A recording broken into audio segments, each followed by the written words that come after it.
E eu quero ler com vocês aqui em Mateus capítulo 19.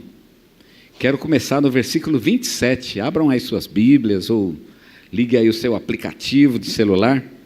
E vamos ler Mateus capítulo 19, iniciando aqui pelo versículo 27. E a gente vai ler até o final, no versículo 30, ok? Mateus 19, versículo 27.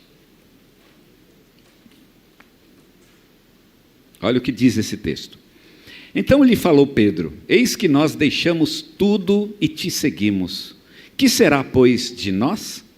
Jesus lhes respondeu: em verdade vos digo que vós, os que me seguistes, quando na regeneração o Filho do Homem se assentar no trono da sua glória, também vós vos assentareis em 12 tronos, para julgar as 12 tribos de Israel.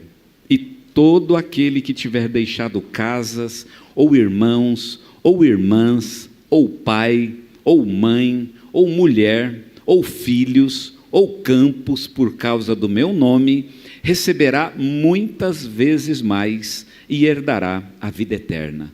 Porém, muitos primeiros serão últimos, e os últimos serão primeiros.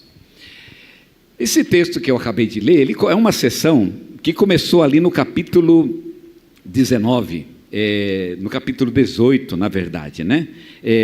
Onde um jovem, começa no capítulo 19, 16, e vai até o capítulo 20, versículo 16. E ela começou quando um jovem rico procurou Jesus, querendo saber de Jesus como fazer para herdar a vida eterna. Antes de eu continuar, deixa eu só perguntar para a Higina aqui. Higina, as crianças vão sair agora ou não, né? Não? Vamos esperar mesmo. Ok. Então essa cena, ela começa, essa sessão que começou em 19, 16, ela começa quando um jovem rico procura Jesus. Um texto que vocês já leram muitas vezes e que conta a história de um jovem rico que vai a Jesus querendo saber como herdar ou como ganhar a vida eterna. Esse jovem era muito rico, ele era muito abençoado por Deus, mas ele achava que ele não era salvo. E de fato Jesus vai mostrar que haviam algumas questões que ele precisava resolver antes. Jesus fala para esse jovem que ele precisa vender, ele precisa dar toda a sua fortuna para o sustento dos pobres. E aí ele teria um tesouro no céu. E esse jovem fica muito triste, porque ele era muito rico, e ele vai embora. Mas Jesus e os discípulos ficaram com aquele negócio na cabeça, não é? Pô, mas se esse rapaz, que é tão abençoado por Deus, não é salvo, será que nós também somos salvos? Porque a gente não tem nada. Nós não temos fortuna para entregar para os pobres. Aquele jovem pelo menos tinha, mas nós não temos nada. Nós abandonamos tudo para seguir a Jesus. Eles então começam a se perguntar se eles mesmos tinham recebido a vida eterna. E nós somos salvos? Nós temos a vida eterna? Eu sei que o jovem, é discutível se o jovem rico tinha ou não a vida eterna, mas os discípulos perceberam que ali tinha uma questão bem mais profunda. Eu mesmo tenho a vida eterna? Se o jovem tinha que abandonar os seus bens materiais, então o que seria dos discípulos? Porque eles tinham abandonado tudo, e eles dizem isso para Jesus: Senhor, nós abandonamos tudo e te seguimos. E aí Jesus ele vai dar uma resposta para os discípulos que é muito legal, e ajuda a gente a entender a resposta que ele deu para o jovem. Ele tinha falado para o jovem que ele tinha que vender, que ele tinha que dar toda a sua fortuna para sustento dos pobres, e aí então ele teria um tesouro no céu. E agora Jesus ele vai falar para os discípulos e vai aprimorar isso.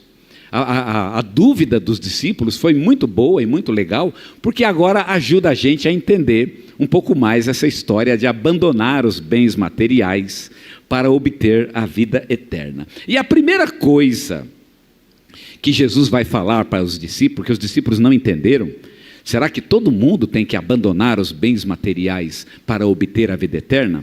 A primeira coisa que Jesus vai explicar agora com calma para os seus discípulos é que existe uma diferença entre deixar e abandonar.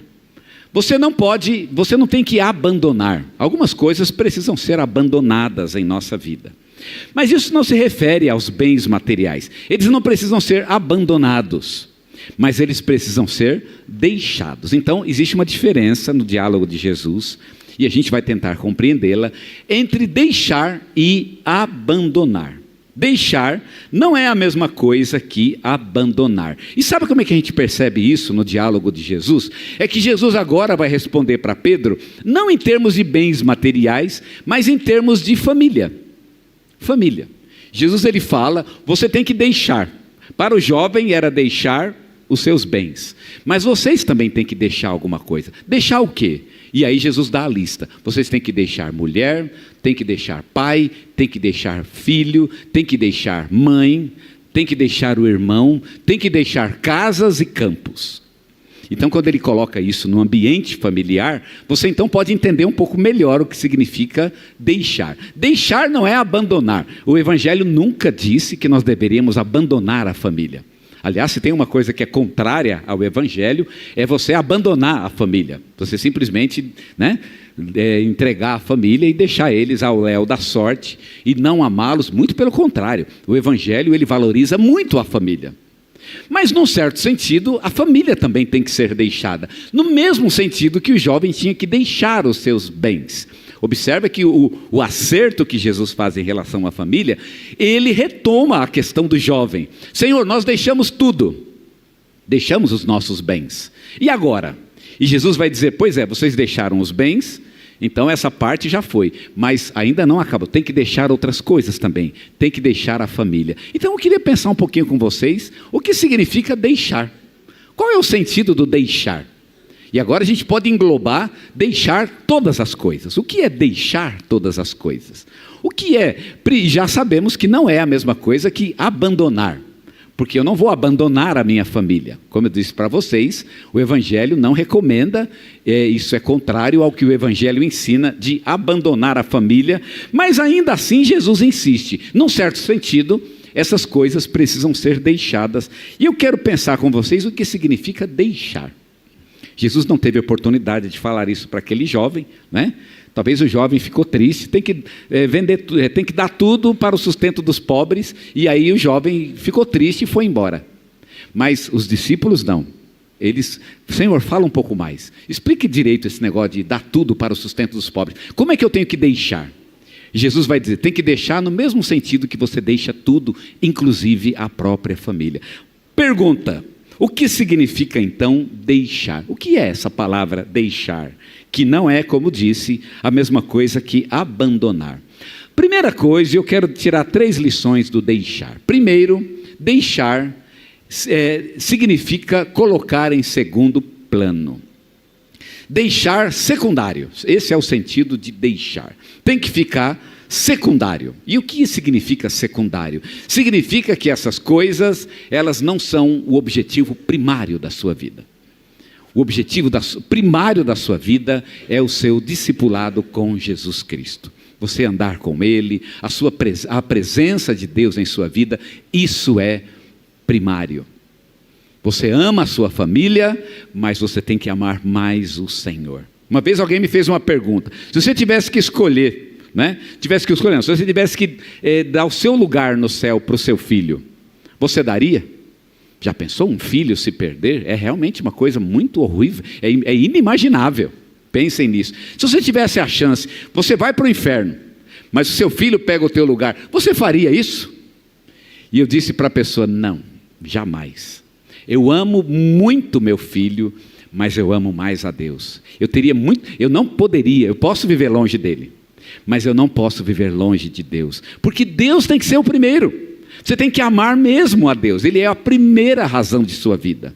E toda a sua vida precisa ser vivida em função da presença de Deus, dentro dos valores do reino de Deus. Isso é prioridade, é a prioridade da vida, não é a família, mas é Deus na tua vida. E a sua família precisa saber disso. Então, a primeira questão do deixar é a questão da prioridade. Deixar significa deixar em segundo plano, e este é o primeiro sentido de deixar.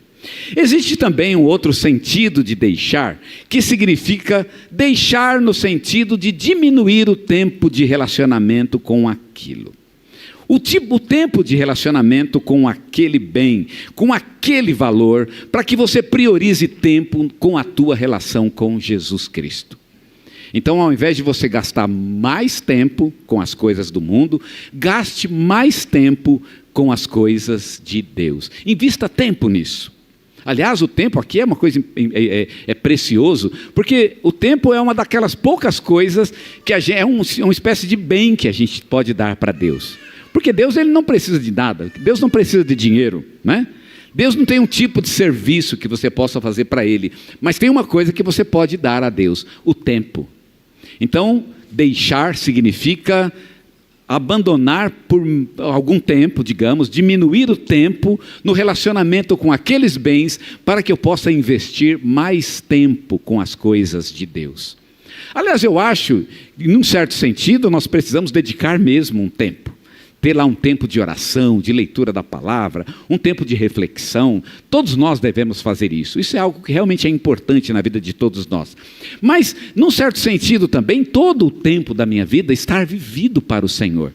Eu preciso andar com Ele. Eu estou trabalhando, mas eu estou na presença de Deus. E eu nunca me esqueço disso. Então, dar tempo significa que eu diminuo um pouco aquilo que o mundo me atrai, aqueles prazeres que o mundo me dá, eu diminuo, eles são bons e são legítimos, mas eu diminuo o tempo deles para dedicar mais tempo para o Senhor. Quando Jesus fala deixar, Ele está falando também nesse sentido. Eu deixo no sentido de que eu dedico menos tempo. Eu fico mais tempo com o Senhor. Ao invés de assistir, ficar no celular 5 horas por dia, eu fico só 2, fico só 3. Vou dedicar um pouco de tempo para o Senhor, para as coisas de Deus. Vou ler a palavra, vou ouvir um cântico, vou conversar com alguém, ligar para um irmão, vou orar.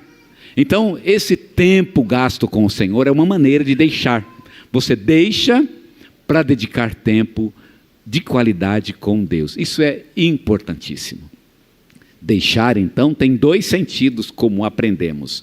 Você deixa quando você coloca em segundo plano, e você deixa quando você deixa o tempo gasto com aquilo para dedicar tempo na vida com Deus, na comunhão com Deus. E mais, quando você dedica tempo para Deus, você acaba descobrindo uma nova dimensão no tempo que você tem com essas pessoas.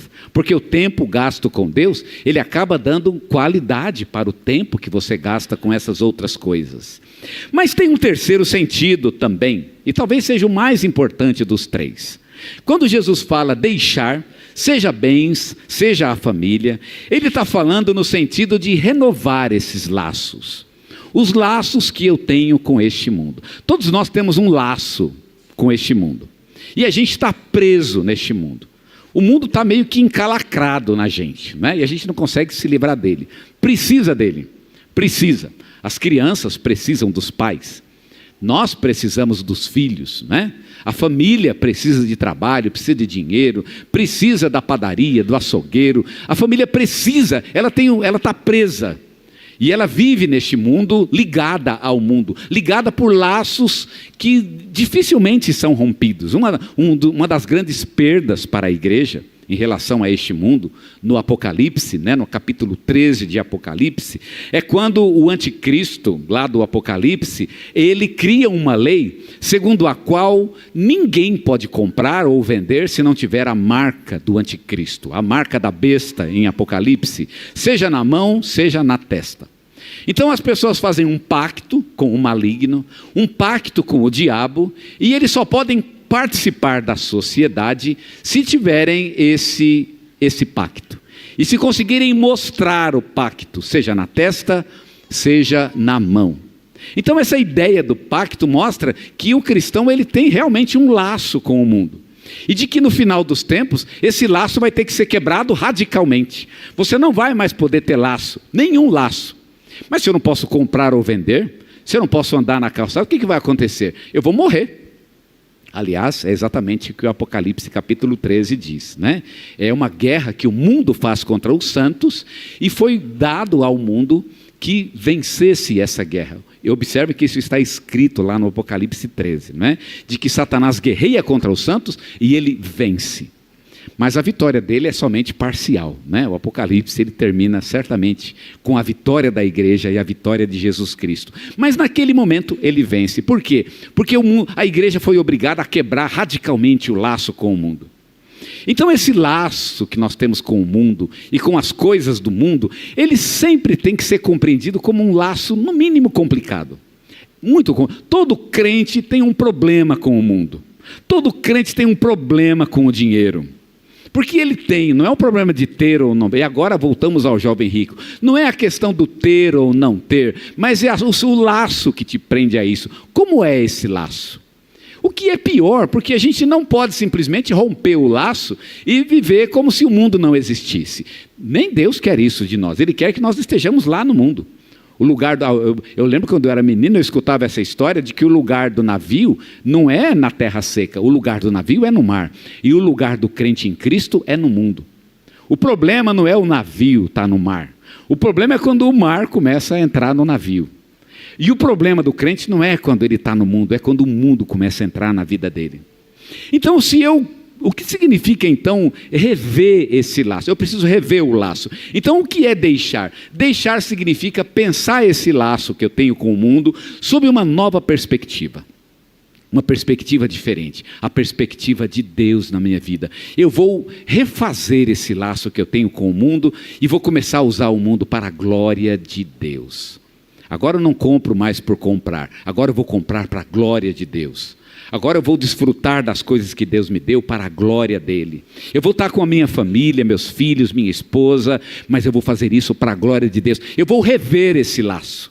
E vou refazer o laço sob uma nova ótica, sob novos valores. Então a vida em família, assim como a relação com todos os bens do mundo, ela tem que ser ressignificada. Para que ela então expresse o meu relacionamento com Jesus. E é isso que Jesus quer dizer com deixar.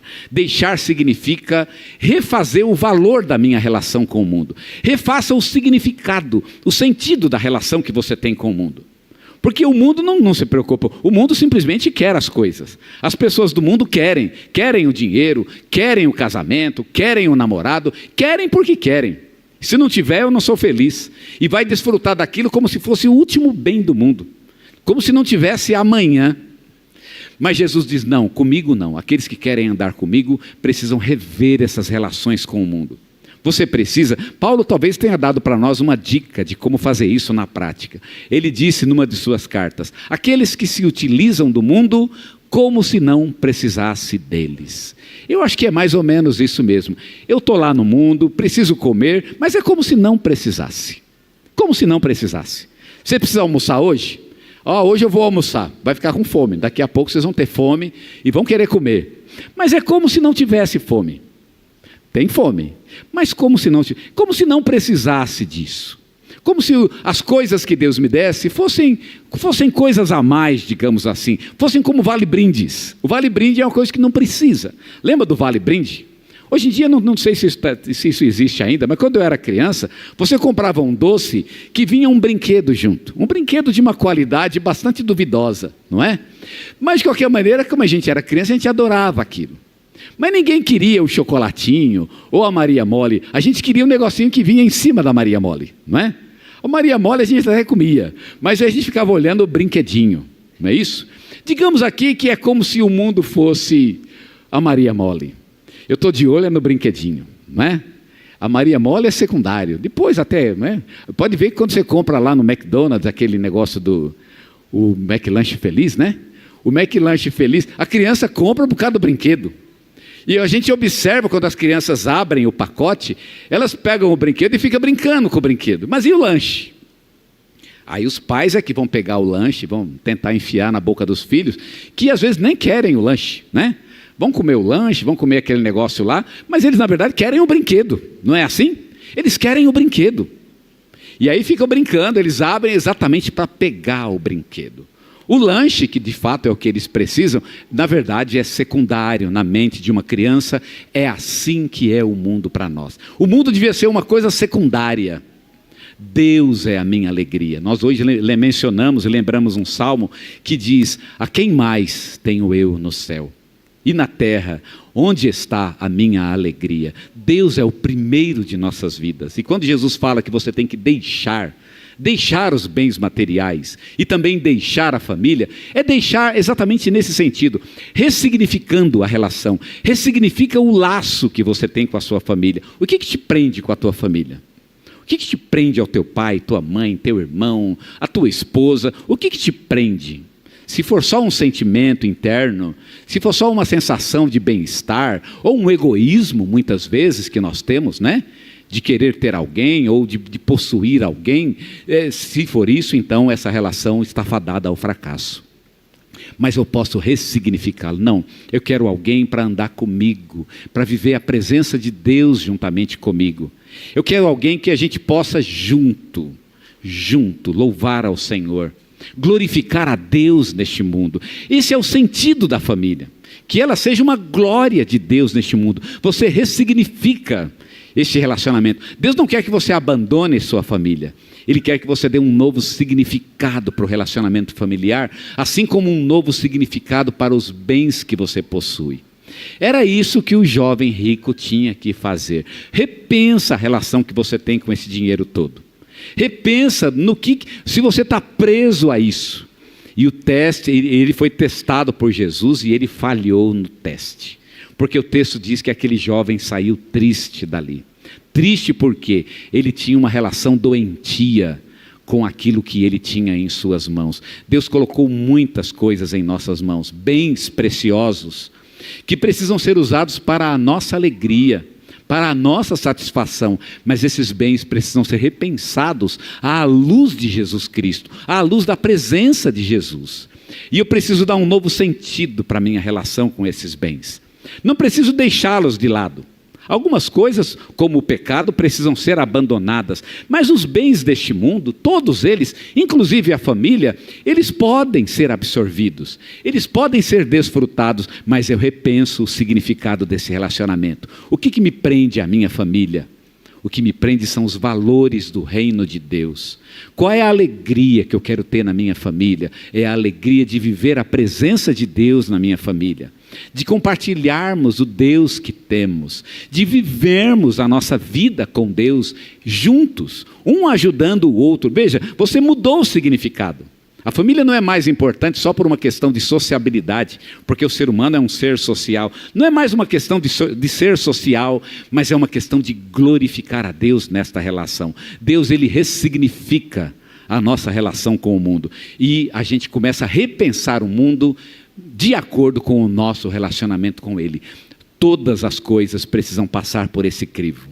Todas, absolutamente todas. Tudo que eu quero, tudo que eu sonho, todas as minhas ambições, os meus desejos, aquilo pelo que eu estou fazendo minha faculdade, a minha profissão no futuro, o que eu conquistar ou não conquistar, tudo isso eu coloco na mão de Deus e digo: Senhor, é para a glória do Senhor, não é para mim, não é para eu me engrandecer, ou para eu ter, ou para eu parecer alguma coisa diante das pessoas, não é pelo meu egoísmo, pelo meu egocentrismo, não, é para a glória do Senhor. E quando eu coloco as coisas nessa perspectiva, elas ganham um significado novo.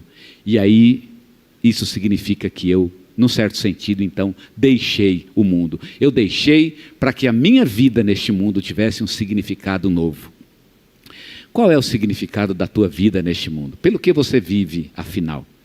Pelo que você ganha dinheiro? Pelo que você tem a sua casa, seu carro, sua família? Por quê? E como é que você se relaciona com essas coisas? Eu fiquei 10 anos numa igreja em Diadema, num dos meus primeiros ministérios. Em 10 anos, irmãos, eu me lembro que eu visitei apenas uma única. Na segunda igreja, depois dessa, eu visitei vários. Era algo que era presente naquele bairro, mas que não era em Diadema, onde o bairro era muito pobre. Eu acho que pobre não tem tempo para isso, né? Depressão. E em 10 anos eu visitei uma única pessoa que não conseguia levantar da cama por causa de depressão. E sabe o que foi que fez ela cair em depressão? O carro dela pegou fogo. Um relacionamento com um bem particular levou a pessoa a se destruir como pessoa. Como é a tua relação com os teus bens? Como é a tua relação com as coisas que você tem? Lembra que quando chegar o Apocalipse, essa relação vai ser cortada. Lembra que o diabo não vai dar para você escolha. Ou você me segue ou você abandona. Ou você me segue ou você não compra e vende mais nada. Acabou a tua relação social. E o que você vai escolher? Então hoje é o dia de dar um significado novo. Senhor, eu quero te glorificar nessas coisas. É para o Senhor. Se o Senhor me der, eu vou te glorificar com aquilo que eu tenho. Se o Senhor não me der, eu vou glorificar com aquilo que eu não tenho. Mas a glória do Senhor é o que importa. Com isso você deu um novo significado para as coisas que Deus colocou na tua mão. É assim que a gente vive para a glória do Senhor. E é a isso que o Senhor nos tem chamado.